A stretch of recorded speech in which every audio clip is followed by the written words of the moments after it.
Hi everyone, कैसे हैं आप सब। मैं हूं आपकी ट्रेंडी टीचर। आप लोगों के लिए लेकर आई हूं कॉग्निटिविज्म थ्योरीज। इसमें आपका जीन पियाजे और क्या क्या आएंगे वो हम देखने वाले हैं, उसको पूरी डिटेल में करेंगे, साथ साथ उसके पॉइंट टू पॉइंट टॉपिक जो आपके एग्जाम पर्सपेक्टिव से इंपॉर्टेंट है।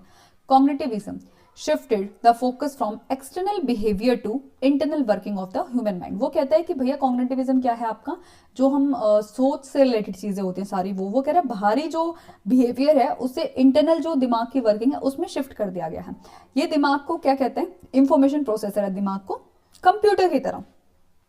जीन पियाजे पहली कॉग्निटिव डेवलपमेंट थ्योरी, इसको लिटिल साइंटिस्ट का नाम दिया जाता है। ठीक है, लिटिल साइंटिस्ट जो एक्टिवली कंस्ट्रक्ट करता है अपने नॉलेज खुद फॉर डिस्टिंक्ट स्टेजेस। ठीक है, टी है, ध्यान से लास्ट में देखा होगा आपने। स्कीमा, एसिमिलेशन, अकोमोडेशन और इक्विलिब्रियम, ये हम जो पियाजे और वाइगोट्स्की की थ्योरी हमने पूरी करी है उसमें आप देख सकते होंगे, बहुत अच्छे से कराई है, उनको दोबारा देख लीजिएगा। लिंक जो है इसके साथ में आपको टैग कर दूंगी, या फिर आप प्लेलिस्ट में जाएंगे तो आपको थ्योरीज में वो मिल जाएगी प्लेलिस्ट में जाकर। Schema, building blocks of knowledge, जो ब्लॉक्स हैं नॉलेज के ब्लॉक्स, जो हम लास्ट वीडियो में बताया था। स्कीमा क्या होता है आपका, कॉन्सेप्ट होता है आपका, मेंटल फ्रेमवर्क होता है आपका, जो इंफॉर्मेशन स्टोर्ड होती है। एसिमिलेशन होता है आपका fit new in existing schemas, यानी कि नई इंफॉर्मेशन को, जो नया स्कीमा है उसको एग्जिस्ट करना। अकोमोडेशन होता है आपका changing existing schema into new information, यानी कि जो पुरानी इंफॉर्मेशन है उसको क्या करना है, मॉडिफाई करना है, मॉडिफाई, ठीक है, टू नो इन्फॉर्मेशन। इक्विलिब्रेशन क्या है, the balance between assimilation and accommodation, balance between assimilation and accommodation. ठीक है, इसमें क्या होता है, जैसे आपका जो भी चीजें नई ऐड होती है, एक होता है एसिमिलेशन, मिलेशन मतलब मिलना मतलब कोई नई इंफॉर्मेशन को थोड़ा सा ऐड करेंगे नए स्कीमा में। लेकिन आपका जो अकोमोडेशन है इसमें क्या होगा, पूरा का पूरा जो है वो चीजें जो है वो चेंज होंगी, मतलब वो बदलेंगे। फिर आते हैं हम स्टेजेस पे। स्टेजेस क्या होती है भैया आपकी, स्टेजेस आपकी होती है क्या क्या होती है, sensory motor, pre operation, concrete operation और आपकी फॉर्मल ऑपरेशन। सेंसरी ऑपरेशन होती है आपकी जो सेंसेस के थ्रू सीखते हैं, जिसमें आता है आपका ऑब्जेक्ट परमानेंस। ठीक है, बच्चा जो है ऑब्जेक्ट परमानेंस आपको पता है वो होता है कि जहाँ पे जो होता है ऑब्जेक्ट की परमानेंसी जो है बच्चा समझ जाता है। अगर उसकी गुड़िया है, उसकी गुड़िया को लेकर तुमने छिपा दिया तो उसके लिए रोएगा, उसे पता है कि वो चीज़ क्या है, एग्जिस्ट करती है। प्री ऑपरेशनल, इसमें क्या होता है, ईगोसेंट्रिज्म आता है, सिंबॉलिक थॉट्स आ जाते हैं। ठीक है, लैंग्वेज जो है थोड़ी थोड़ी डेवलप होने लग जाती है 2 से 7 साल तक, मतलब अच्छे से डेवलप हो जाता है। लेकिन क्या है, उसे पता चल जाता है कि हाँ सिंबल्स के थ्रू भी बच्चा जो है सीख जाता है।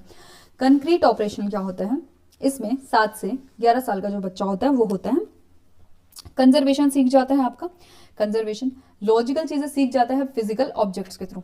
फॉर्मल ऑपरेशन की बात करें तो एब्स्ट्रैक्ट रीजनिंग सीख जाता है और आपका हाइपोथेटिकल थिंकिंग सीख जाता है, हाइपोथेटिकल थिंकिंग। ओके, रॉबर्ट गैग्ने, क्या होता है भाई रॉबर्ट गैग्ने, इसने 9 इवेंट्स दिए थे इंस्ट्रक्शन के। इसने बोला भैया टीचर जो हो ना तुम, तो कैसे पढ़ाओगी, क्या करोगी, टीचिंग स्टेप्स होने चाहिए। ऐसा नहीं है कि कुछ भी पढ़ा दोगे। पहले बच्चों को एक प्लेलिस्ट तैयार होगी, किसके लिए, टीचर्स के लिए। ये टीचर्स के लिए पहला क्या है, गेन अटेंशन, इसको मैं लिख देती हूँ, डरने की जरूरत नहीं। गेन अटेंशन, पहले बच्चों की अटेंशन, ऐसा नहीं कि तुम पढ़ाने लग जाओ बच्चे ध्यान कहीं होते रहे, पहले गेन अटेंशन। फिर है इन्फॉर्म लर्नर ऑफ ऑब्जेक्टिव, बच्चों को ऑब्जेक्टिव बताओ कि बच्चों आज हम ये करने वाले हैं। फिर है stimulate recall of prior learning, मतलब उनकी जो प्रायर लर्निंग है, जो तुमने पढ़ाया था लास्ट क्लास में, तुमने पढ़ाया था, बच्चों को आता होगा, उसको रिकॉल करो। जो हम लेसन प्लान में क्या लिखते हैं, प्रीवियस नॉलेज, कि जो स्टूडेंट्स हैं उनको थोड़े बहुत नॉलेज उसकी टॉपिक की है, उससे आगे हम इसको पढ़ेंगे। फिर कंटेंट को प्रेजेंट करो, है कंटेंट को प्रेजेंट करो। ठीक है, पकड़ दिया कंटेंट को प्रेजेंट। फिर क्या है, लर्निंग गाइडेंस उन्हें प्रोवाइड कराओ। लर्निंग गाइडेंस यानी कि हम किस तरीके से पढ़ेंगे, क्या पढ़ने वाले हैं, क्या टॉपिक है। फिर है परफॉर्मेंस, इलिसिट परफॉर्मेंस। फिर है परफॉर्मेंस यानी कि प्रैक्टिस कराओ उन्हें, क्या कराओ, प्रैक्टिस, उस चीज़ की प्रैक्टिस कराओ। फिर फीडबैक प्रोवाइड कराओ। ठीक है, उनसे फीडबैक लो, तुम भी फीडबैक प्रोवाइड कराओ। फिर एसेस करो उनकी परफॉर्मेंस को असेस कर लिया। और लास्ट में enhance retention and transfer. Retention यानी कि जो याद रखने की क्षमता है उसको बढ़ाओ, ट्रिक के थ्रू, बार बार याद करने के थ्रू उसको लर्निंग को ट्रांसफर करा दो। ठीक है, मतलब जो चीज़ें हैं आगे तक उसके काम आए, वो उसको अप्लाई कर पाए। फिर आता है जेरोम ब्रूनर, इसका क्या है, डिस्कवरी लर्निंग। जेरोम ब्रूनर क्या होता है, डिस्कवरी लर्निंग। ये फोकस करता है आपका डिस्कवर फैक्ट्स और relationship for themselves. Spiral curriculum, spiral curriculum क्या होता है, revisit the same topics at increasing level of complexity. ठीक है, मतलब हम सब के सेम टॉपिक जो है उस पर रिविजिट करते हैं, लेकिन लेवल ऑफ कॉम्प्लेक्सिटी बढ़ता है। जैसे प्रॉफिट एंड लॉस 6 क्लास में भी होगा, profit and loss 7th class में भी होगा, प्रॉफिट एंड लॉस 8th में भी होगा, 9th में होगा, 10th में भी होगा। ठीक है, तो उसमें क्या है, लेवल जो है वो बढ़ता जा रहा है। इंक्रीज होता जा रहा है। पहले इजी होगा, एक एक बस स्टेप होगा, माइनस का होगा कि लॉस हुआ कि प्रॉफिट हो, फिर अगले में परसेंटेज निकालने लग जाएंगे, फिर अगले में और डिफिकल्ट आ जाएगा, मार्क प्राइस आ जाएगा, डिस्काउंट आ जाएगा, वैसी चीज़ें होती हैं। फिर स्कैप फोल्डिंग, बाद में इसको वाइगॉट्स के साथ जोड़ दिया था, लेकिन जो टर्म है वो आपके ब्रूनर ने कॉइन की थी। वो क्या करता है, टेम्परेरी सपोर्ट प्रोवाइड करता है। Temporary support in the sense कि आपका जो सीडी है उसको प्रोवाइड कराता है, सीडीओ को। फिर इनएक्टिव, इनएक्टिव होता है आपका 0 से 1 साल के लिए। स्टेजेस है इसकी, मोड ऑफ, इसको हम EIS से याद करते हैं, EIS, ठीक है। ब्रू कॉफी, या देखो ब्रू कॉफी पी के हम ऐसे जाग जाते हैं ना, टीवी में भी ऐड देखो तो ब्रू कॉफी पीते ही जाग जाता है, ऐसे बाल उड़ने लग जाते हैं, वैसे वाला। देख तो डिस्कवरी लर्निंग है। एक इनएक्टिव, आइकॉनिक और आपका सिंबॉलिक। इनएक्टिव होता है जो आपका लर्न करता है किसके थ्रू, आइकन्स के थ्रू, एक्शंस के थ्रू, ठीक है, एक्शंस, एक्शंस। आइकॉनिक होता है जो आइकन्स के थ्रू याद करता है। आइकन्स मतलब छोटा छोटा आइकन होता है किसी चीज का, इमेजेस के थ्रू। सिंबॉलिक, सिंबॉलिक 7+ होता है, ये क्या होता है आपका एब्स्ट्रैक्ट सिंबल से याद करता है, यानी कि लैंग्वेज और आपका मैथमेटिक्स से, ठीक है। समझ में आ गया। EIS यानी कि आइकॉनिक, EIS, इनएक्टिव, आइकॉनिक और आपका सिंबॉलिक, ठीक है, EIS। फिर आपका आता है डेविड आशुबल। ये क्या होता है, मीनिंगफुल वर्बल लर्निंग। वो कहता है कि भैया बात सुनो, पढ़ाई लिखाई ऐसे तरीके से कराओ कि क्या है बच्चों को समझ में आए, ऐसा नहीं आज क्लास में कुछ भी पढ़ा दिया, एडवांस में चीज़ें रखो। आप सबको नाम याद होगा इसका, एडवांस ऑर्गेनाइजर मॉडल किसने दिया है, डेविड आशुबल ने, ठीक है। एडवांस में जब कोई चीज़ ऑर्गेनाइज करते हो तो क्या है, आंसू निकले रहते हैं हमारे, आंसू, है ना। कोई भी चीज़ एडवांस में ला दे हमारे, हाय कितना अच्छा है, ऐसे वाला। जैसे तुम लोग आंसू पा रहे हो ना, हाय मैम कितनी अच्छी कि मैं हमारे लिए थ्योरीज लेके आ गई हैं पेपर के टाइम में। Ashwell focused on receptive learning, how we can learn from lecture और books, ठीक है। ये एक टूल है जो लेसन से पहले यूज होता है, माइंड मैप और समरी की तरह, बच्चों की हेल्प करने के लिए कि क्या वो ऑलरेडी जानते हैं और क्या वो पढ़ने वाले हैं। तो ये क्या होता है, पूरा बड़ा इसका मॉडल होता है, बीएड के पेपर में पूरा आता भी है, आप लोगों ने देखा होगा। तो मीनिंगफुल और रोट लर्निंग की बात करें तो लर्निंग जो है सिर्फ मीनिंगफुल तब है जब उसको एग्जिस्टिंग नॉलेज से जोड़ा जाए। अब मैं रैंडमली आपको कुछ भी बता दूं और आप पढ़ लें और वो समझ में तब तक नहीं आएगा जब तक आपकी जो पुरानी नॉलेज उससे कनेक्ट नहीं करेंगे। अच्छा वो वाला प्याज जो बीएड में था उससे लिंक है, हाँ तो वैसे वाला।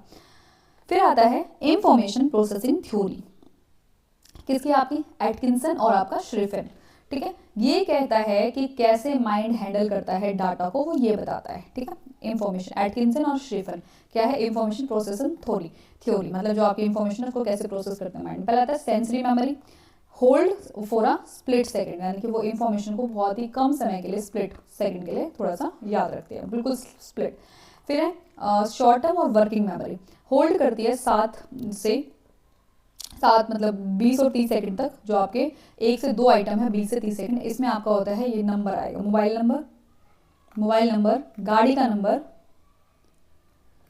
लॉन्ग टर्म, जैसे आप कोई गाड़ी जा रही है उसको देखते देखते अरे वाह वाह भाई वाह क्या नंबर है, ठीक है, HR 26 और 0177 या 777, ये 0 जो भी इसकी सीरीज करा है, फिर 777 या 47, फिर 0001, अरे भाई साहब क्या नंबर है। तो कितने देर याद रहा आपको, 20 से 30 सेकंड।